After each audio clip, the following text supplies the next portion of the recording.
FM.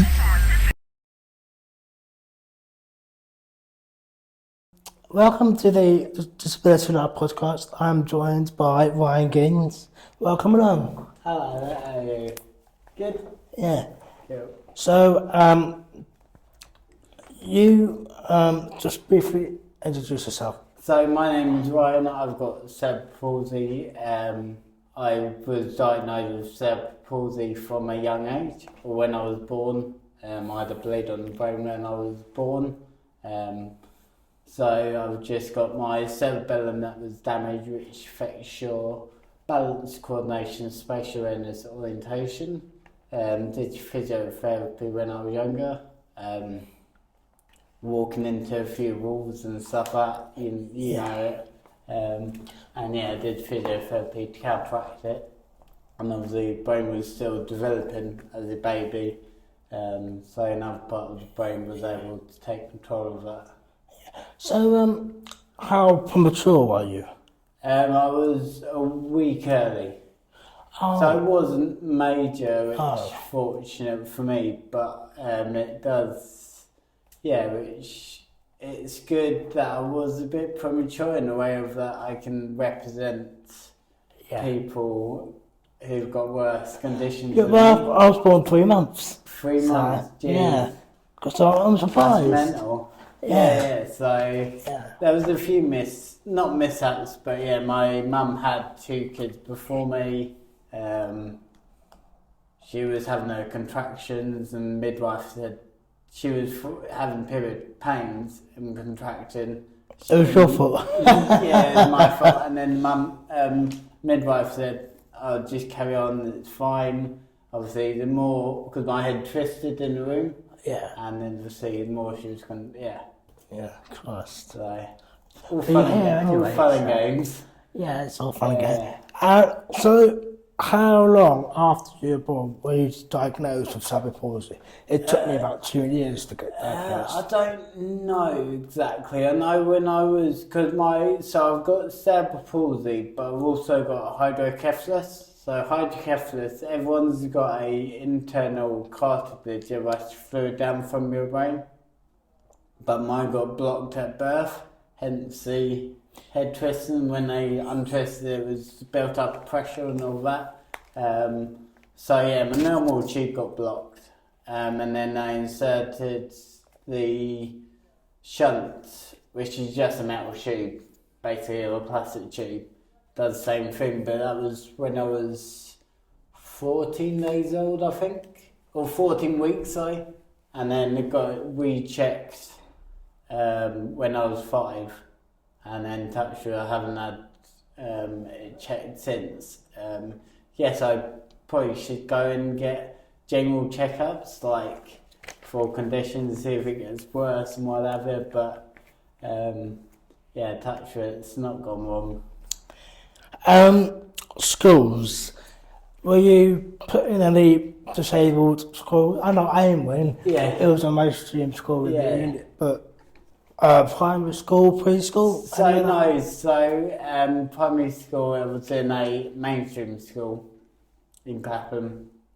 Then I moved so my brothers were at the same primary school and secondary school.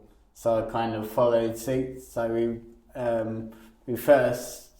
was at primary school in Clapham, and then I moved to Angwing, which is good. And then it had the mainstream school, and then the L&C, which you were at as well. Yeah. So no, it was really good. So you can chop and change. You had a hydro pool there, they had a gym there which I really liked. That's where I first got introduced into fitness. And then they had the social club at the end, which you can play pool and stuff like down the end. So no, it was really good. Yeah, was Aimwin where you developed more into the sort of like keeping fit? Obviously the hydro pool, the physios with Aaron and Helen back then, and then all that. I mean, can't remember when I kind of took fitness serious. So I dibbled and dabbled in the gym at Enlarging. And then I went to Law College, the gym in there. You went to Toulouse? Yeah, I was So at did I. law for 3 years, I think. Oh, the college. Yeah, Yeah. in Alton. So I was there for 3 years, did my level 2 there, and then I had a small little gym in there, so it wasn't as big as Enlarging's gym. But yeah, I've always been in fitness, but I can't. Yeah, I mean, unless Helen or Miss Shippers were here, they can tell you a bit more of what they saw of me. Because obviously, you've forgotten basically. I mean, we went to every year. We went to with Dean, didn't we? Or not Mountbatten. What was it? The athletics club. Per year, it was PE teacher. Oh crap! It'll come to me at the end. It'll come back to you tomorrow. Yeah, for sure. Yeah. But yeah, that's when my Mr. Richards, our head teacher, Steve. got us, great guy. Yeah. That's when he got me and said, "Do you want to pursue London 2012 and all that?" Yeah. So I've always been in fitness in the long term. Did you do any sports? Athletics was my main sport, yeah. so 100, 200 metre sprints, and did zone hockey, which was fun. Oh yeah, Start Mandel hockey games. Yeah. But that was fun. So. Yeah. Growing up, did you have any challenges put towards you? I mean, your family at home or any at school? I think it was more the unknown, really, because I was first of its kind to have cerebral palsy for one, and then hydrocephalus. And then, my mum had 2 kids before me, and they were fine. So, it was a bit of a shock to them that they didn't know what was wrong until, 2 weeks after I was born, kind of thing. But there were challenges along the way, in the way of people saying that you can't do this, you can't do that, you can't do this. The more you get told you can't do it, the more you're wanting to prove that you can do it, and all that. So. Is that how bodybuilding, presumably people will say you can't do that, and then they're like, yes, I can. Yeah, for sure. So, I would not necessarily bodybuilding. Obviously, I fell into it because bodybuilding because my one of the other instructors where I work, he was doing it for a few years. Caught me and said, "You look good, not in that way." Do you want to come down to see what bodybuilding's like? And then the year after, which I believe was 18, I did my first bodybuilding comp in Gosport. And then I came second out of 4 people, which is more achievement. I felt more of achievement of that than the 2 I won afterwards. So I did one in Birmingham and then one in Leatherhead, just outside London. But I was only against one person each, or one person per entry. One of them was a wheelchair amputee user, which credit to them. I credit anyone who gets into fitness. Doesn't matter about your limitations as long as you can prove that you can do it. So I was up against a wheelchair amputee user and then a guy who had cerebral palsy, which is more suited to me. And then I kind of got to I was rethinking the whole cerebral palsy bit because he had his one side was always more dominant than the other. and with him it was more easier to see which one was more dominant than the other, and then it got me rethinking about myself. I've got more definition on my right than my left, but I'm left-handed. So yeah, it just goes to show that it's not just a case-to-case cerebral palsy. It spans for the entire spectrum of muscle physique and all that. So how did you get classified in bodybuilding? Or were you just put in a disabled category? Yeah. So there's, I don't know how many category federations there are in the UK. They can do federations abroad as well. All of them are catered for mainstream bodybuilders. The only federation that cater for disabled bodybuilders are PCA, which is one of the federations, and they obviously cater for people with learning difficulties.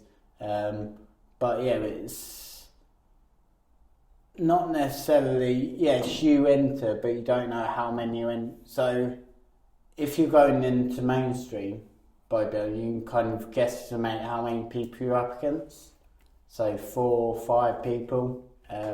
Whereas with bodybuilding, you don't know, because it's so limited. Yes, there are loads of disabled bodybuilders up and down the country, but are they willing to get to that location that early in the morning kind of thing? So you can be up against 4, you can be up against 2, 1 other person. So yeah, unfortunately I've only been up against one other, I hate using the word disability, but yeah. That's what it is. Yeah, when you're specifying a group, then it's disability, but when I'm chatting to, say, you or someone, hi, my name's Ryan, I've got cerebral palsy. Yeah. So yeah, it's just the terminology. Yeah, so do you not like being labelled disability, cerebral palsy?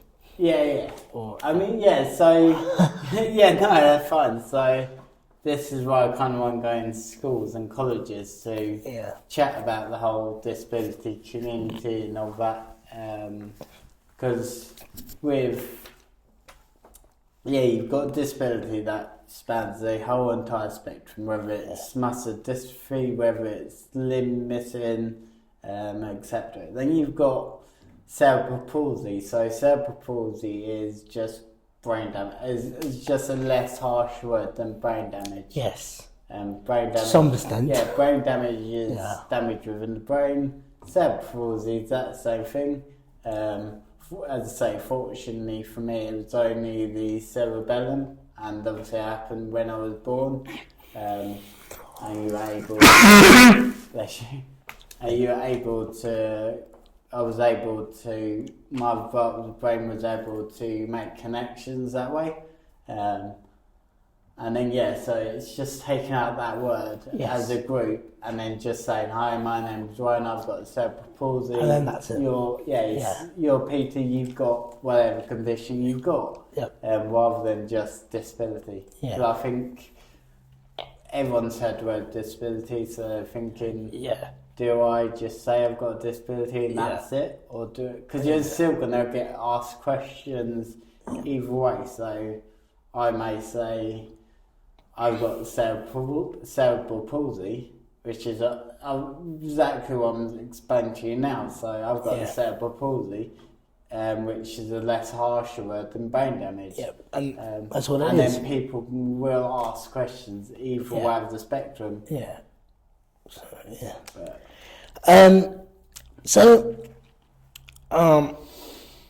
we should. With cerebral palsy, it comes with your coordination as well. No, well, so it's affecting my balance, coordination, spatial awareness, orientation, mainly balanced. But my eye, I've got a nerve damage in my eye, so that's why one eye is slightly further over to my right than the centre. But that's just where the optic nerve got damaged. Okay. Which doctors said that I was only able to see in 2D, not 3D. But yeah, I mean, obviously I've lived with it all my life, so Yes. I don't know. The only way I can explain it is a couple of years ago, and it's happened a few times now. I can't see holograms. Yeah. So like when it was Christmas down at my folks' place, they would say, everyone was around, they were saying to me, look at this, and I couldn't see nothing because it was a hologram. And then just to give you more of an perspective, if you go and see a 3D film, obviously you have to wear 3D glasses. To me, that works the opposite.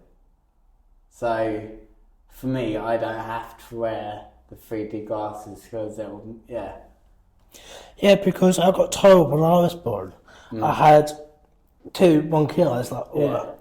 And then I had my mum and dad chose to have a surgery for me to straighten them a little bit. Yeah.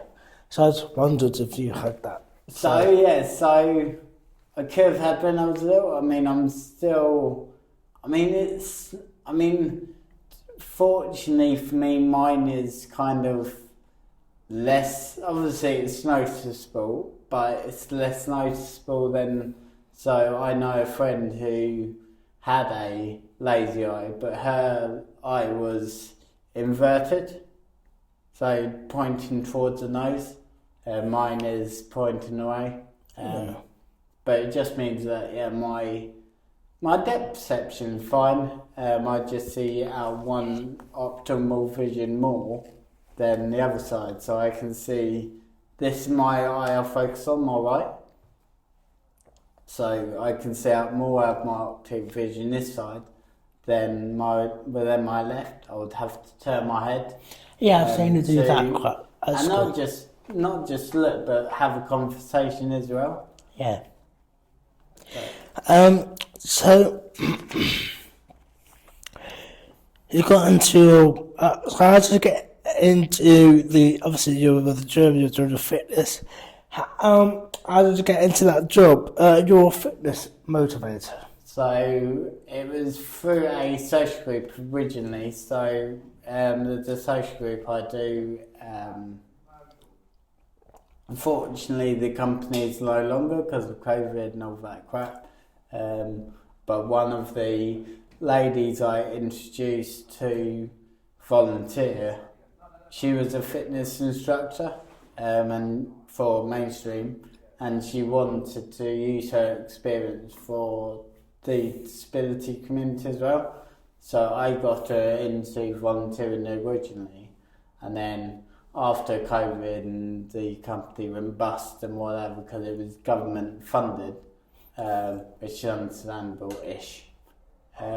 She took it on as self-employed, but a few years ago, about 5 years ago, obviously I was doing it with the company or with the the sport provider. And then one of the old duty manager called me and said, "You've done your level 2, because I've been going to the gym for so many years now, or for however long." And he just said, "Do you want to do volunteering for a couple of weeks?" And then I said, "Yeah." There was no question. And then 2-3 weeks later, I got a job placement out of it. So I've been working ever since. First it was 1 day, and then it was, now I'm working 3 days. Obviously under a different manager. But now working 3 days, which is good.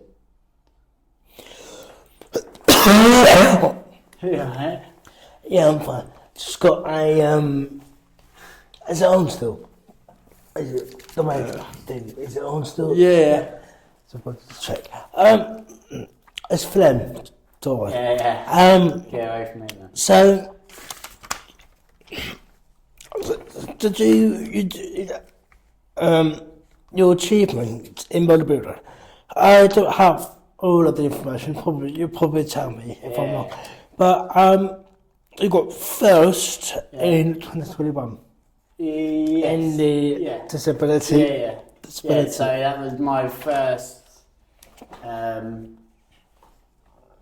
That was my second year I did it, and I was up against a disabled bodybuilder. Of course. Unfortunately, he was a amputee wheelchair user. So I was kind of a bit shocked as well. Bearing in mind it was only so when I got there, it was only in a small little hall, so it wasn't a big like theatre venue kind of thing. It was only in like a village hall. So yeah, I mean, there were obviously other bodybuilders there, mainstream bodybuilders. But yeah, unfortunately there was only one, and then it was just a shock to me that I was up against the said bodybuilder, and secondly, the comparison between the two. I'd say because there's no with bodybuilding, obviously you can come from all the way across the country, no doubt, because you're all equal. For disability bodybuilders, they're not equal, even though they should. Yeah. So is that the sort of thing you want to go down? Like, you want to be able to compete against other people, not just in a category. So yeah, I mean, I was last August I did a competition in Worthing Pavilion, and I was up against a mainstream bodybuilders. So I've always kind of, again, it's do I go into disabled bodybuilding and they put a picture on us, or do I go into mainstream and then try and promote disabled bodybuilders and stuff like that? So when I went down, so a couple of weeks prior, the federation I was with, UKBFF, they put updates on social media, Instagram, whatever. I put on there, hi, my name's Ryan, I'm competing in your bodybuilding.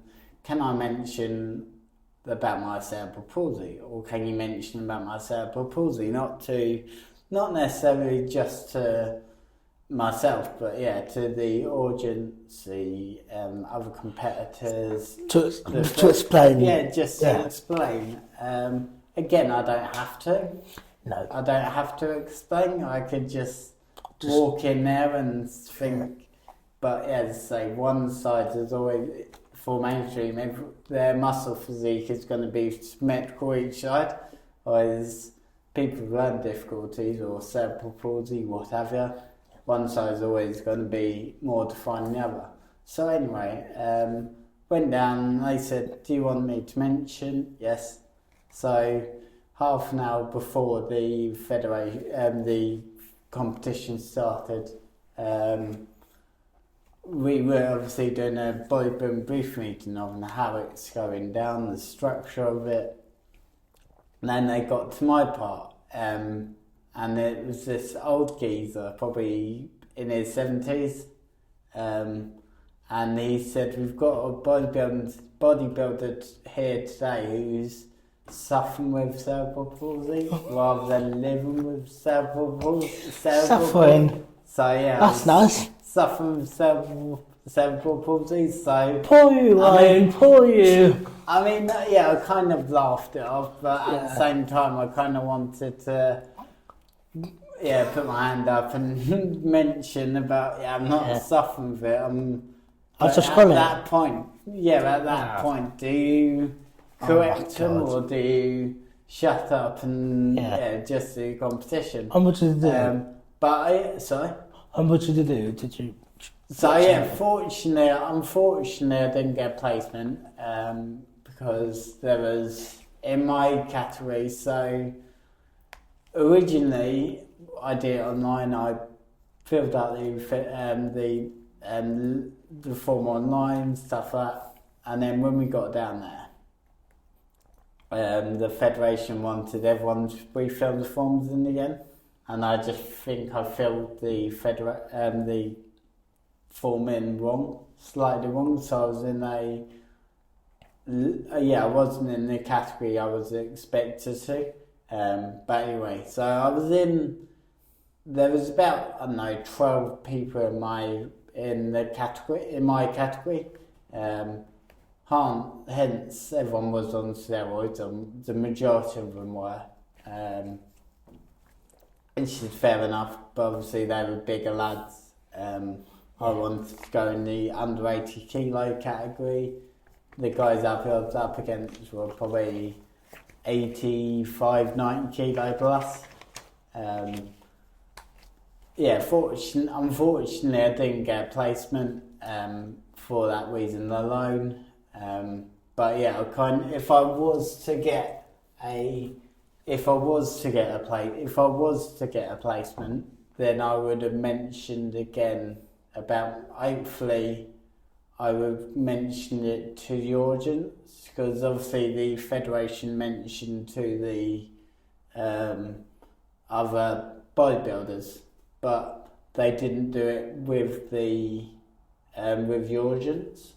So yeah, if I was to get a placement, then I would have mentioned it to the not as a pity vote, but just to make a bit of sense. But it was good. So after the federation, or after I competed, there was a food store and get protein donuts, whatever, and then a few of them were a few of the audience members were congratulating me on what I did, and then that's where I mentioned about my cerebral palsy, because I think from their point of view, they could see that I had it because of the I mean, this is just going on top of my head, but one side was always going to be more defined than the other, especially on the arm aspect.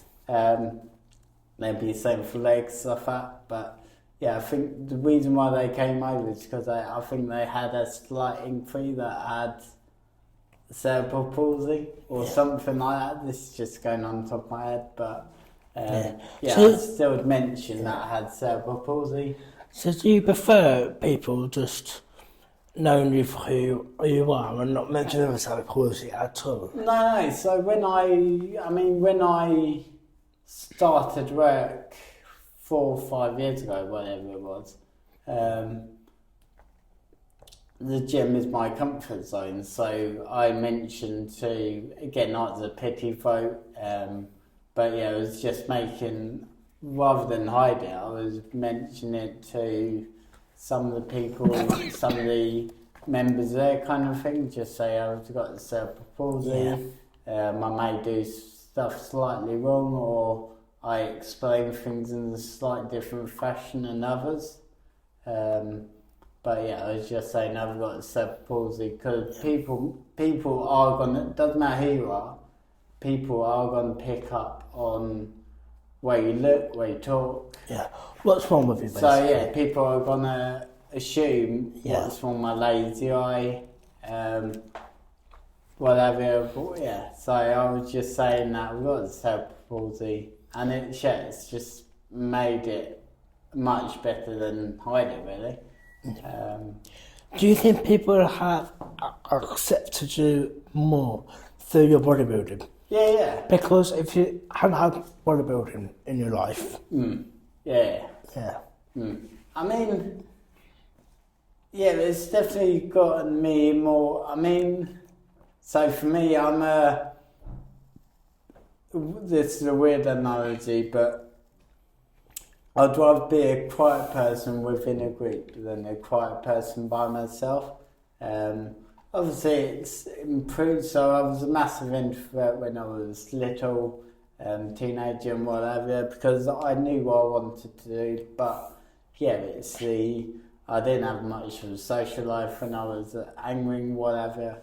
But yeah, since working at Westgate, I've improved lots. I'm a bit more outgoing. I speak what I speak.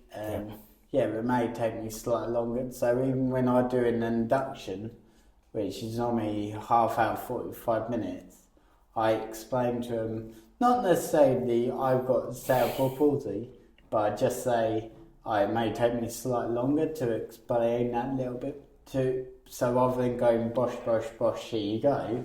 Yeah. I just explain it. It may take me slightly longer to explain.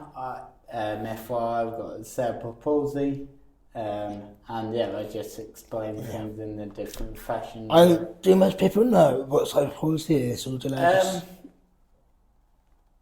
So, I don't know. So that's why I say cerebral palsy first, which is a disability, rather than I've got a disability, which is cerebral palsy. It's same as this guy suffering with cerebral palsy. So what would you rather say? Suffering with cerebral palsy, or suffering with a disability? Doesn't matter either way, does it really? Yeah. But do you prefer the term disabled person or person with a disability? Oh, that's person. Yeah, person with a disability. Yeah. Yeah. Because it's you can always improve on your disability. Yes, it may not be improved as the way you want to, but it's rather than just saying that. Yeah.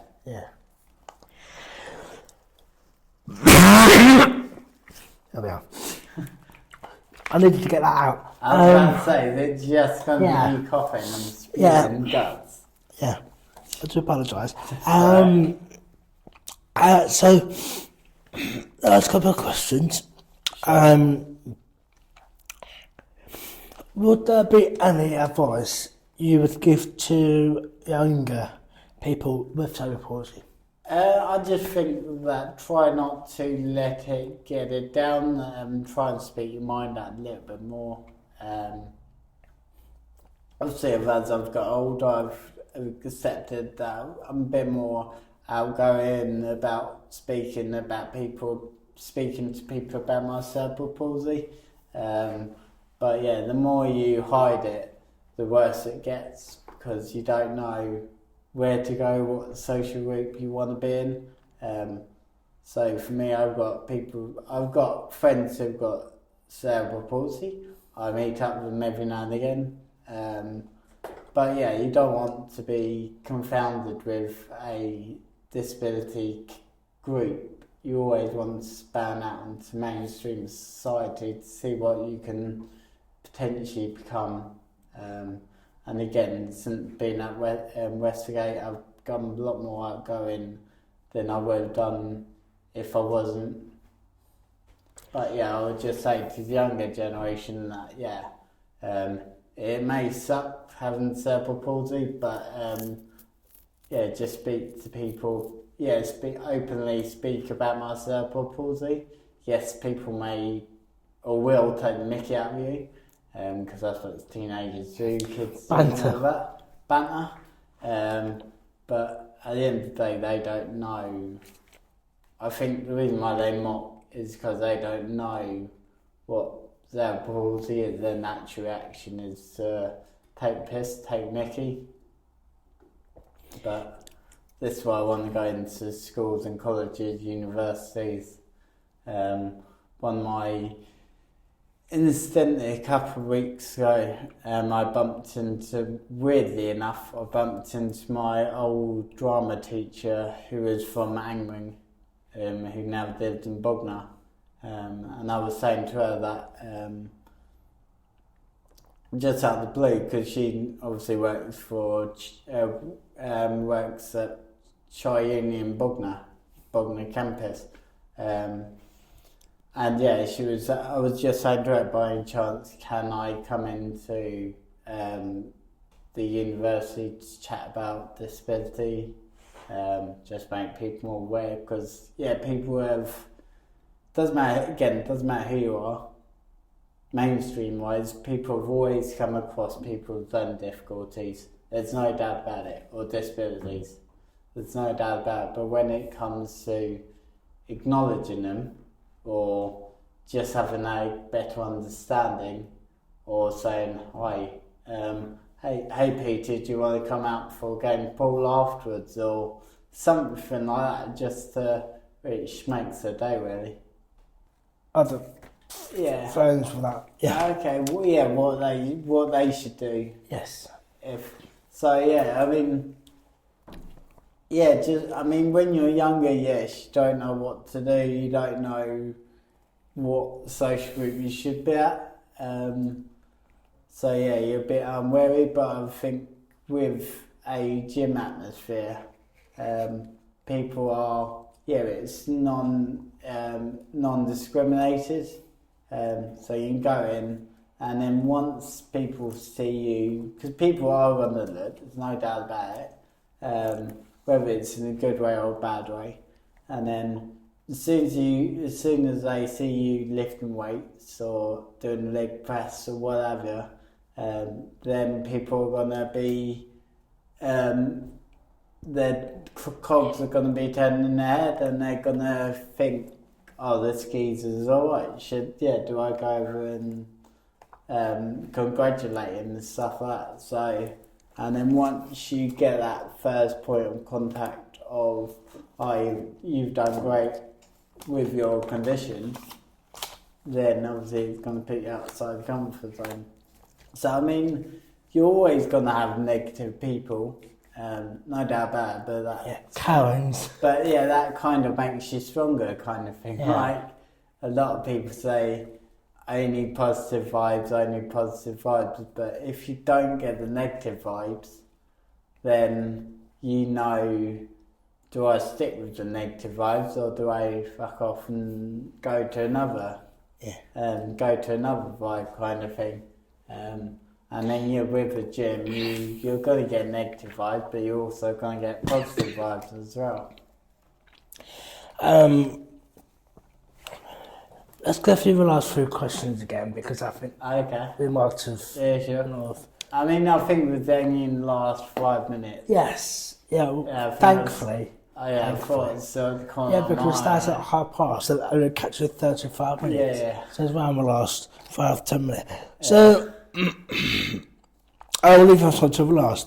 So, talking about the bodybuilder, of course, you'll do different techniques and different sort of dance routines or whatever. But I'm looking at it thinking it's just basically the same sort of like movements all the time. Same structure all the time. So front double bicep, lat spread. So rear lat spread, front lat spread, side chest. So the routine. So you've got when you're going in a group of people, you go in for a pose down. So people are, the judges are gonna say front double bicep. Everyone does front double bicep, rear lat spread, etc. And then everyone goes. So everyone goes off. So we're all on stage still, and then only the best 3 people go through to do their own individual routine with their own music. So that's where it's all choreographed, and you can express yourself more, express your muscles a bit more. And what do you do? What song do you pick? Or does it vary? It varies depending on the poses that you start with and finish with. So it's not always the same. Yes, you kind of want to keep to the same sort of music, but it's... And what type of music do you put on? A bit of hardcore, like gym music. So go T-Power is like hardcore. It's hard to explain really, but just something a bit of grit into it. And do you keep switching the movements around each time you have a competition? Like go support and then... Sure. You don't do that first, you do that last. Sure. So not every even though the muscle groups are the same, whatever, but when you go into your own individual routine, it's choreographed. So every choreograph is slightly different. So you may go one day and start with lat spread, and then realise that's not your best muscle to focus on. So you find other ways around it. And one of the things that I find quite strange about bodybuilding is the lack of clothing you wear. Yeah. And I'm like, Jesus. I mean, I'm looking at this face and looking at the videos going. I mean, just fortunate that I'm not wearing it today. Yeah, luckily you're just wearing what looks like Speedos or some type of swimwear. Budgie smugglers, Speedos, whatever. But it's good that people don't feel comfortable. But people come to wearing it. Again, it's the rugby seen rather than heard. So it's part of the job, isn't it? It's part of the job. You just put yourself out there a bit more. Yeah. So we're going to get to the last question now. So, what advice genuinely would you give to younger cerebral palsy, people that with cerebral palsy? Yeah. How would you, what general advice would you give them? I think when they're starting off young. I think again their parents are gonna be in control of in control. They're gonna put them into a bubble. Doesn't matter if you got cerebral palsy or any other condition. Parents are always gonna shield you or put you in the safety bubble. But I mean, try and, as you get older, or especially teenagers, try and get into gyms or somewhere where you're more noticeable. So rather than just a classroom, go into, as I say, again, a gym or an athletics group or something like that where they see your ability, not your disability. So when did you start making your own decisions? When did you start telling your mum, "No, I'm doing my own thing now"? Yeah, I mean, so at the moment I'm in supported living. So I go to a gym when I want. I get support twice a week. Go to work 3 days a week. So I see my mum occasionally, every now and again. She's not too far away from me. But I think she was exactly the same of, rather than getting told, no, you can't do this, I turned around and said you could, and I think my mum helped me to prove that I could do it. And again, if anyone with a disability is looking into getting into fitness, like yourself, how would they go around that? So, just find your local gym, local swimming pool, whatever. And it's not necessarily, as I say, the gym, especially the gym, isn't necessarily. Obviously, the big portion of the gym is muscle gain and stuff like that, but when it comes to fitness, it's so much more. So it's more your physiotherapy, it's your motor ability. Keep trying to get yourself as much movement as you can. If you're outside gym, outside gym, then you'd probably stick to where you are at the moment. But if you've got someone there with like a gym instructor to realise your potential rather than your situation, you can improve massively. We mentioned, because this got cut, unfortunately, by the phone, but you mentioned about the gym being part of your comfort zone. Yeah. So you're going to be more accepted in that environment. Yeah. Yeah. So I mean I've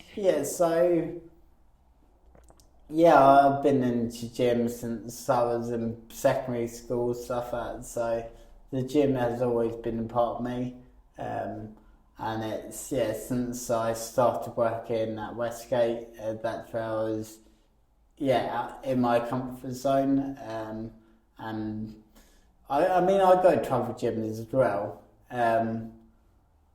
So I go to Portsmouth every now and again, do an hour and a half in the gym, run around Portsmouth for a couple of hours, and head home. But yeah, I would just say to anyone with a disability, yeah, just put yourself in that comfort zone that you like. Again, doesn't have to be in the gym. It may just be swimming, maybe going into a bocce tournament, bocce group. Or maybe just going down the pub. Or just go down the pub and play some pool. Like, yeah, I'd say just put yourself in a situation where mainstream people are there as well. I mean, yeah, they look at you obviously weirdly at the beginning, but the more you go down there, the more they're gonna accept you for who you are and how normal you are, rather than the wheelchair or whatever is behind you. Oh, I would like to say thank you first of all to Base Point for this amazing room. Actually, it's quite nice, isn't it? Yeah. And thank you very much for you. That's right, guys. Thank you. Yeah.